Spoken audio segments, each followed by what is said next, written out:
Ne oldu? Kalk gittiler. Avtobusga? Qayerga borasizlar avtobusga o'tirib? Parkka boramiz. Уже parkgami? Ishga ketib. Ha. İşte. Ishgami, parkgami? Qayerga ketasizlar? İşte. Ishgami? İşte. Yok, tamam. Ha? Qolib ketasan. Bu yoqqa kel. Bu yoqqa kel. İşte yürüyoruz. Yur ishga deyapti Sabila. Bor ishga ketlaring. Bor ketlaring ishga. Давай, пока. Az qolib ketasizlar ikkalang.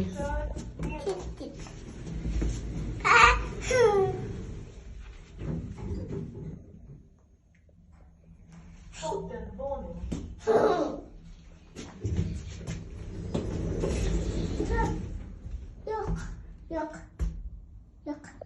Bor, chiqlaring. Yok. Ha? Bor ishga ketasan, bor. Yok. Bor. Bor, bu tez. Yok.